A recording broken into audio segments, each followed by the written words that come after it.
పక్కింటి సుజాత వాళ్ళ ఆయన 2000 రూపాయలు పెట్టి చీర తెచ్చాడంట. మీరు నా దేనికి? అవునా?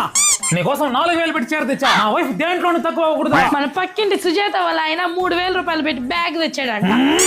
నీకోసం 5000 పెట్టి బ్రాండెడ్ బ్యాగ్ తెచ్చా. నా వైఫ్ దేంట్లోనూ తక్కువ అవ్వకూడదు. మన పక్కింటి సుజాత వాళ్ళ ఆయన 1,00,000 రూపాయలు పెట్టి చైన్ తెచ్చాడంట. నీకోసం 2 లక్షలు పెట్టి నెక్లెస్ తెచ్చానే. నా వైఫ్ దేంట్లోనూ తక్కువ అవ్వకూడదు. మన పక్కింటి సుజాత వాళ్ళ ఆయన ఎవరో అమ్మాయితో లేచిపోయాడంట.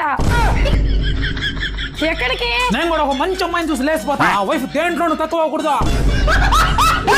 కానీ ఆయన లేచిపోయేది చూసి అందరూ చెప్పుతో కొట్టారంట. మిమ్మల్ని కూడా కొట్టించేదా? వద్దులే, వచ్చేస్తా. కొట్టిదే కొట్టిందిలే. ఆ పక్కింటోడు గోల పోయింది. మన ఎదురింటి వెంకటేష్ అన్న కారు కొన్నాడంట.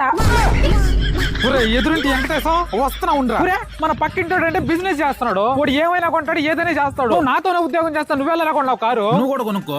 మన జీతంతో కారు కొన్నట్లే. ఇప్పుడు కొనలేము, కానీ ఇన్వెస్ట్ చేసే జీవితంలో మనకు నచ్చినట్టు ఎప్పుడైనా కొనుక్కోవచ్చు కదా. ఏం చెప్తున్నావురా? ఈ మధ్య ఒక NFO లో ఇన్వెస్ట్ చేసా బ్రో. దాని రిటర్న్స్